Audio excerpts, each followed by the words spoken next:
Hey everyone, it's Stephen here and I'm doing a fragrance review of sorts. I'm going to classify this as a review, but it's something I didn't buy myself.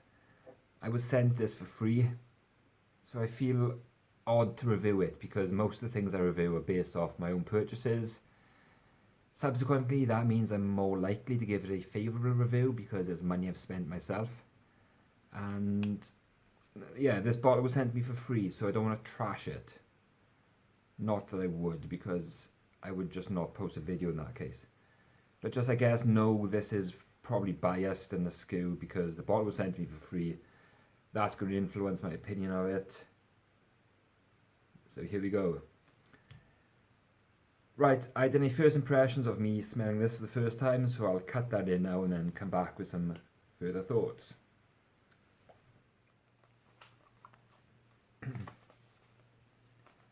So yeah, it's quite a nice box of this. It's an extrait made in England. I would have thought it's an eau de parfum, but I'm surprised it'd be at an extrait.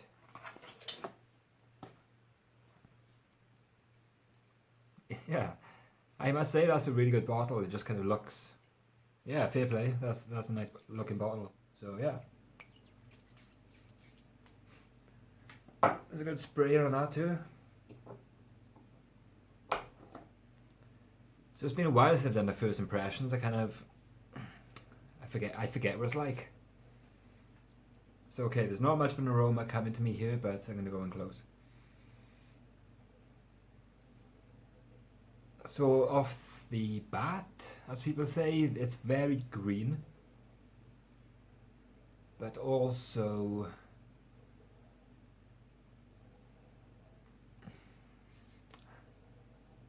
I don't know how to describe that.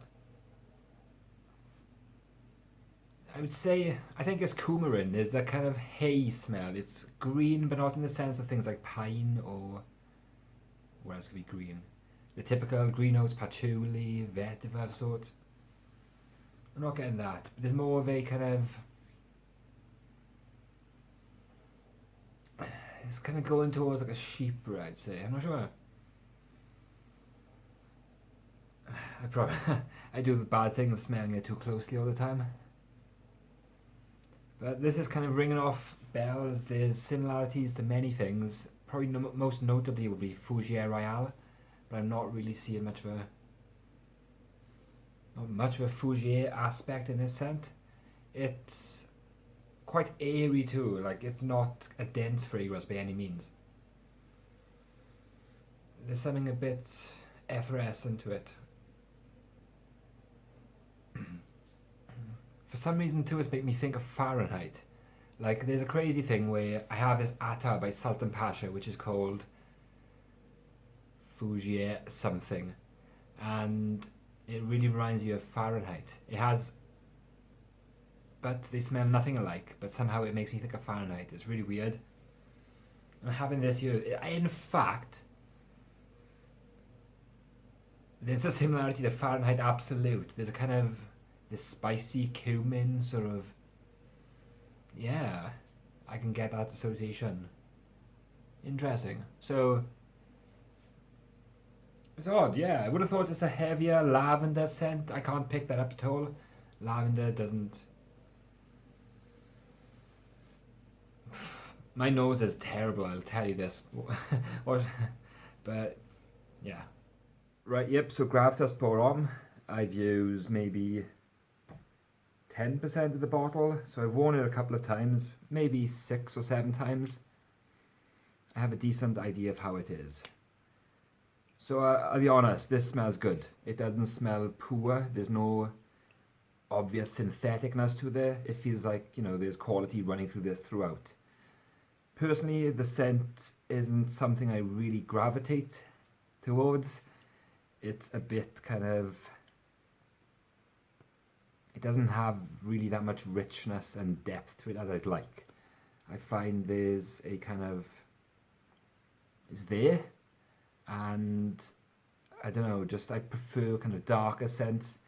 In my head, I think in the first impression video I said that I was surprised by how kind of quiet that it seems. I've seen a lot of people slandering this, saying that it has bad performance. When I first tested it, oh sorry, and this was sent to me like 3 months ago now, so I've taken my time or been lazy when it comes to making this video. I initially had not the best performance with it in terms of longevity. I was getting perhaps a couple of hours. One time I wore it to work, and I'm in work for 10, 11 hours, something like that. And by the time I got home and from work, I could smell it on the back of my hand still, because I always spray both my hands. That's how I test longevity generally. So yeah, I don't think the longevity in this is bad by any means. I do think, however, that the sillage is quite quiet. It doesn't really project for that much. So I think actually this is an X-straight. So I believe that may be a bit of a... I'm not sure why it was done like that. I think as an eau de toilette, that would have been much more beneficial. It would have projected more. And I don't think the performance or the longevity would have taken a hit. Funny enough, in the review that I done, or the first impressions, there was something in there I couldn't pick out. Fucking lavender. Yeah, unbelievable. I've done a recent video of mosquito per Homme, and I have a similar lavender feeling to that. This and the mosquito share this similarist lavender note, which is kind of cool. However, I couldn't identify it as such. So it just goes to show what a terrible reviewer that I am. And yeah, I also have a similarity to Fahrenheit. I don't know why. Maybe there's ISOE Super in here. I mean, there probably is. From what I know, like, ISOE Super is used in pretty much everything. Fahrenheit has an overdose of it. And when I was wearing this the other day, I was going to film this video a few days ago, but I just couldn't be arsed. I just had this kind of Fahrenheit-y feeling from there, but obviously not in terms of how the top notes smell, but just the texture of it, I suppose. So yeah, personally I would like this to be a bit stronger in terms of, is a green scent. This review's terrible. I'm not really giving you much detail of it. Again, I don't know what the notes are. I've looked them up on Base Notes or Fragrantica or wherever, but yeah, I kind of can't remember it. Again, I don't really get much in terms of the notes. It's blended well. Like overall, notes itself don't jump out to me, nor do accords. You know, I think there's oak moss in here, but at no point do I get an oak mossy feel. But it's there, you know, contributing to the scent, but it's not like jumping out as a noticeable oak moss. So yeah, it's difficult to say really in terms of how I rate this. I mean, I think it retails from £90, which is okay. It's not overpriced. It's not it's not a cheap fragrance by any means. And I don't know of any other fragrances that are similar to this in terms of price points. I'm not sure. It's difficult to say if it feels like the price to quality ratio is there. It's not like overpriced. It's not bad in that sense, I would say. But again, like I said at the start of this video, it's difficult for me to be unbiased in this due to just receiving this bottle for free. You know, in my opinion, I've had it for free. I'm not going to decant it or try and make money off it or sell it, because that would just be wrong of me. But I guess in my case, you know, the price to quality ratio is really high because I didn't pay fucking anything for it. But you know, if you went and bought it yourself, then I don't feel like you're getting ripped off per se. I don't know, quality is really hard for me to judge on fragrances. Like, there's no spiky syntheticness on this, so the quality seems there, you know. I kind of rated Fougere Royale by Obergond recently, and I kind of knocked that down a few pegs because there was a syntheticness to the dry down. I don't really get that in here. So, yeah. I'm reviewing this now. I'm not giving it a rating because I don't feel like I can objectively give it a rating.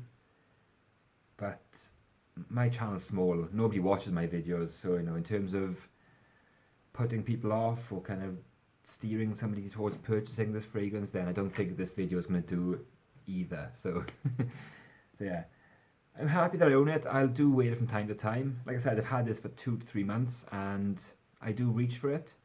You know, it's not like I just received the bottle and I just put it on the shelf just to sit there. It will be something I will wear from time to time. Personally, I probably wouldn't have bought it if I'd sampled it. I don't find that it would have been something that I thought would be needed in my collection. So take from that what you will. I haven't really said much about this, so I'm going to just leave it at that because, yeah. Also, Dan said to me, you know, don't feel pressure to do a review, but that itself kind of made me feel, I don't know, it's 90 odd quid retail price. I don't know the actual price for it, and to send it to me for free and say, yeah, don't review it if you don't want to. I'm not sure. Was the implication there, if you think it's bad, then don't do a review on it? I'm not sure, but I don't know. I don't feel obliged. God, I don't know. I'm a bit conflicted here actually, because I do feel obliged to review it, but again, like I said, my channel's small. I don't get many views, so this isn't going to be counted as good marketing for fragrance, really. Yeah, you know, there's a whole thing about objectivity and sort of shilling in the fragrance community. If you get a free bottle, you're more likely to talk positively about it. And that's true. But on the other hand, I don't think I would, you know, what I'm saying here is how I feel. I don't think it's a bad fragrance by any means. God, can you see the confliction in my face? Right, I'm going to leave it there. That's my review of Gravitas Homme. Try it. Don't try it. It doesn't affect me. So, so yeah, I'll see you in the next video, I suppose.